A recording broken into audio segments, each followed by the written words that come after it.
Hello दोस्तों, आप सभी का आपके चैनल ASS एजुकेशन में स्वागत है। मैं सुशील विश्वकर्मा आपके जो टॉपिक कल पढ़ा था नवोदय विद्यालय के एडमिशन के लिए ठोस द्रव गैस के बारे में बताया था कुछ बहुत। आज उसी में कुछ और हम आगे पढ़ते हैं। तो जैसे हम बात करें तो ठोस की गैस, ठोस, उसके बाद द्रव और उसके बाद गैस, इन तीनों में हम थोड़ा थोड़ा क्या कर चुके थे, पढ़ चुके थे। जैसे ठोस का क्या होता है, आयतन और आकार दोनों क्या होता है, निश्चित होता है। ठीक है। गैस में क्या होता है, दोनों निश्चित नहीं होता है। और द्रव में क्या होता है, आपका आयतन निश्चित होता है लेकिन आकार अनिश्चित होता है। ठीक है। तो हम थोड़ा बहुत पढ़ चुके थे। इस गैस को संपीड़ित किया जा सकता है, द्रव को भी संपीड़ित किया जा सकता है, लेकिन अगर हम बात करें ठोस को, तो ठोस को संपीड़ित नहीं किया जा सकता। ये आपको कल बताया था। उसी में आगे बढ़ते हैं। ठीक है। तो अगर हम बात करें अंतरा अणु आकर्षण बल की, तो अंतरा अणु आकर्षण बल, अंतरा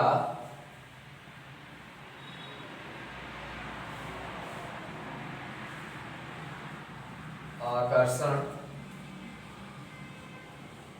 बल, अगर अंतरा अणु आकर्षण बल की बात करें तो सबसे ज्यादा किसमें होता है, तो सबसे ज्यादा ठोस में होता है। किसमें होता है, आपका ठोस में।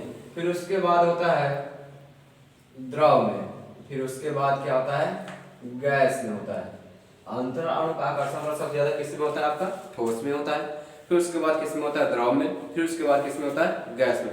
अगर आपसे पूछा जाए कि अंतरा अणु आकर्षण बल क्या है, तो अंतरा अणु आकर्षण बल से यह तात्पर्य है कि कणों के मध्य लगने वाला बल किसमें सबसे ज्यादा है और किसमें क्या सबसे कम।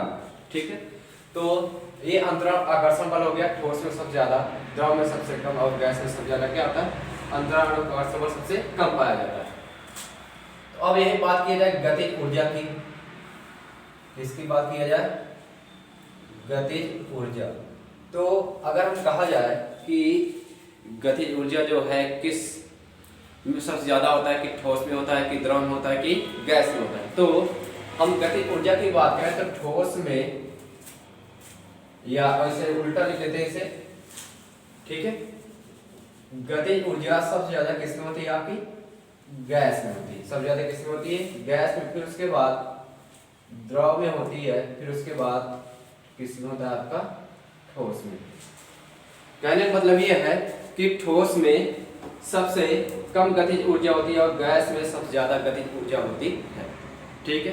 क्योंकि जो कण होते हैं वो एक दूसरे मूव करते रहते हैं, एक स्थान से दूसरे स्थान तक क्या गति करते रहते हैं, इसलिए कणों में गतिज ऊर्जा होती है। अब गतिज ऊर्जा क्या है, गतिज ऊर्जा की तो हमारे लिए जानना जरूरी है। तो गतिज ऊर्जा क्या होती है आपकी, कि गति के कारण जो ऊर्जा उत्पन्न होती है, कोई कण गति कर रहा है उसके कारण जो ऊर्जा उत्पन्न होगी उसे हम क्या कहेंगे, गतिज ऊर्जा कहेंगे। ठीक है। अब देखिए तीसरा क्या होता है, प्रत्यास्था। प्रत्यास्था की अगर बात किया जाए तो प्रत्यास्था जो होता है ठोस में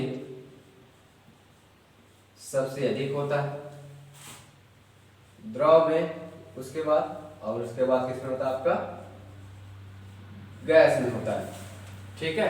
प्रत्यास्था की अगर बात किया जाए तो प्रत्यास्था सबसे ज्यादा किसमें होता है, आपका ठोस में, फिर उसके बाद द्रव में, फिर उसके बाद किसमें, गैस में। ठीक है। और यहीं पे ससंजक बल की बात कर लिया जाए, ससंजक बल। तो ससंजक बल क्या है आपका, तो ससंजक बल जो है ये भी ठोस में सबसे ज्यादा होता है, ठोस में सबसे ज्यादा होता है। फिर उसके बाद किसमें होता है, आपका द्रव में होता है। फिर उसके बाद किसमें होता है, आपका गैस में होता है। ठीक है। तो ये चार टॉपिक है, इन्हें स्क्रीनशॉट ले लीजिए। ठीक है। तो उसके बाद हम आके आपको पढ़ाते हैं। तो देखिए हम पढ़ लिए प्रत्यास्था सबसे ज्यादा किसमें होता है, ठोस में होता है। ठीक है। और गतिज ऊर्जा सबसे ज्यादा किसमें होती है आपकी, तो गैस में होती है। ठीक है। अब आगे आप पढ़ लेते हैं अंतरा अणु का स्थान। क्या पढ़ लेते हैं,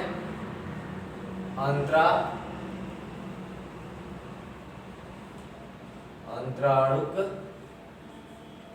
स्थान। तो अंतरा अणु का स्थान सबसे ज्यादा किसमें होता है, तो आप बताओगे गैस में होता है। किस में होता है आपका? गैस में। फिर उसके बाद द्रव में होता है, उसके बाद आपका किस में होता है? गैस में, ओ सॉरी ठोस में। ठोस में किस में होता है आपका? ठोस में। तो अंतराणु का स्थान जो होता है सबसे ज्यादा किस में होता है आपका? गैस में, फिर उसके बाद द्रव में, फिर उसके बाद किस में? ठोस में। क्योंकि ठोस के जो कण होते हैं ना बहुत पास पास होते हैं, इतने पास पास कि उनमें आप स्पेस नहीं दे पाओगे, लेकिन जो द्रव के कण हैं और जो आपके गैस के कण हैं उनमें काफी ज्यादा स्थान होता है। इसलिए कहा जाता है कि गैस में सबसे ज्यादा अंतराणु का स्थान, उसके बाद किसमें? द्रव में, सबसे कम किसमें? ठोस में। और एक टॉपिक डिस्कस कर लिया जाता है आपका यहीं पे, विसरण। तो विसरण की अगर बात करें तो विसरण का मतलब होता है फैलना, फैलेगा कौन तेजी से।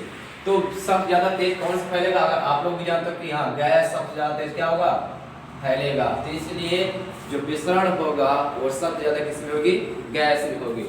विसरण दर होगा सबसे ज्यादा किसकी होगी? गैस में। उसके बाद द्रव की होगी, फिर उसके बाद किसकी होगी? ठोस की। तो विसरण दर सबसे ज्यादा किसमें होगी आपकी? गैस में, सबसे कम किसमें? ठोस में। और अंतराणु का स्थान सबसे कम किसमें होगा आपका? ठोस में। और सबसे ज्यादा किसमें होगा? गैस में। ठीक, तो एक पॉइंट यहीं पर हम देख लेते हैं जो आपके लिए इंपॉर्टेंट है कि अगर हम ताप बढ़ाएं, क्या करें? तापमान बढ़ाते हैं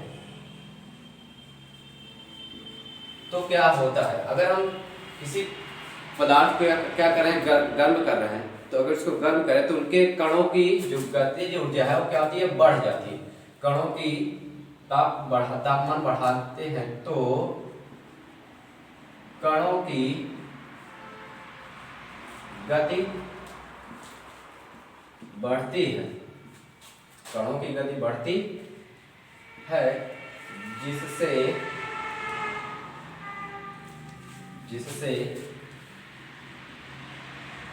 उनकी गतिज ऊर्जा भी बढ़ती है। ठीक है, ये भी आप ध्यान रखिएगा कि अगर हम तापमान बढ़ाते हैं तो हमारे कण की गति क्या होती है? बढ़ेगी कि घटेगी? तो इतना ध्यान रखिएगा, अगर तापमान हम बढ़ाते हैं तो कणों की गति क्या होती है? वो बढ़ती है। ठीक है, तो ये अभी जितना पॉइंट आपको बताया क्लियर हो गया होगा जहां तक है।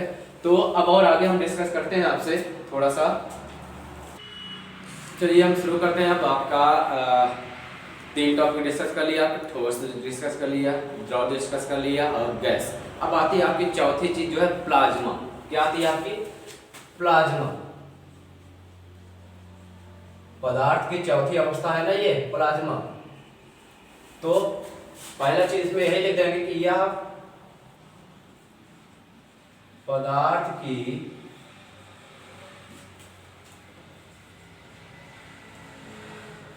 चौथी अवस्था है। यह पदार्थ की चौथी अवस्था है। ठीक है, और देखिए इसका भी जो है गैस की तरह, इसका भी गैस की तरह न तो आयतन निश्चित होता है और न ही आकार। हम यहां पे लिखेंगे इसका आयतन और आकार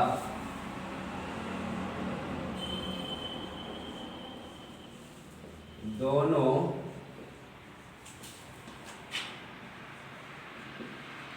अनिश्चित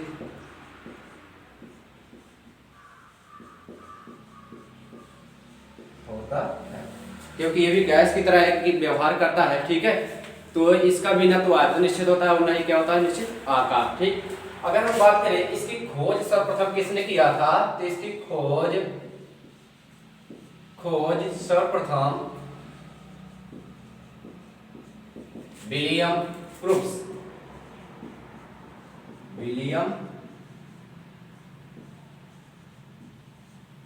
क्रुप्स ने किया था। किसने किया था? विलियम क्रुप्स ने किया था। प्लाज्मा की सर्वप्रथम खोज किसने किया था? विलियम क्रुप्स ने। और अगर बात किया जाए कि यह प्लाज्मा नाम किसने दिया था, तो प्लाज्मा नामकरण तो प्लाज्मा अगर नामकरण किसने किया था तो हम आपसे कहें तो प्लाज्मा नामकरण इरविंग लैगम्यूलर नामकरण किसने किया था तो इरविंग लैगम्यूलर,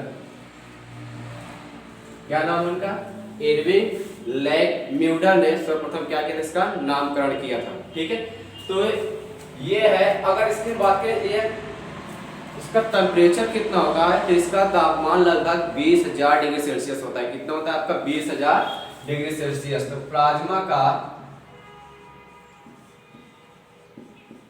तापमान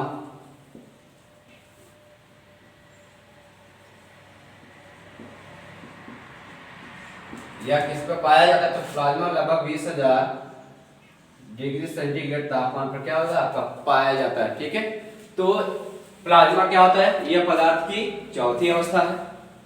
ठीक है, और इसका आयतन और आकार दोनों क्या होता है आपका अनिश्चित होता है। देखिए यहाँ पर क्या लिखा है आपका अनिश्चित, न तो इसका आयतन निश्चित होगा और न ही आकार निश्चित होगा। ठीक है, और इसकी खोज सर्वप्रथम किसने किया था, विलियम क्रूप्स ने किया था। और इसका जो नामकरण किया था तो इरविंग लैगम्यूलर ने किया था। किसने किया था, इरविंग लैगम्यूलर। ठीक है, और इस प्लाज्मा का तापमान लगभग किस पर होता है आपका 20,000 डिग्री सेंटीग्रेड पर होता है। ठीक है, और इसके बाद आपका एक और छोटा है पदार्थ की पांचवी अवस्था। तो पदार्थ की जो पांचवी अवस्था है वो क्या है, बोस आइंस्टीन कंडेंसेट। तो इसमें सिर्फ यही इतना है कि इसको दो साइंटिस्टों ने मतलब कि दो वैज्ञानिकों ने मिलकर खोजा था। एक का नाम था सत्येंद्रनाथ बोस या बोस जैसे नाम है, दूसरा कौन थे आपके आइंस्टीन थे। ठीक है, तो इसकी खोज सत्येंद्रनाथ बोस और क्या कहते हैं आपका आइंस्टीन ने किया था। और यह पदार्थ की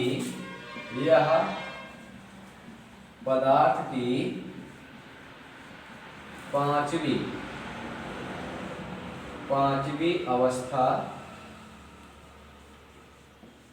है। ठीक है, तो बस इतना समझ में आया कि नहीं आपको, तो बस आज यहीं तक आप ये इसका स्क्रीनशॉट ले लीजिएगा। ठीक है, चैनल जो कोई नया आया तो चैनल को लाइक कर लीजिएगा, सब्सक्राइब कर लीजिएगा और बेल आइकन को जरूर दे ताकि हमारे नए वीडियो का नोटिफिकेशन आप तक पहुंचता रहे। तो थैंक यू।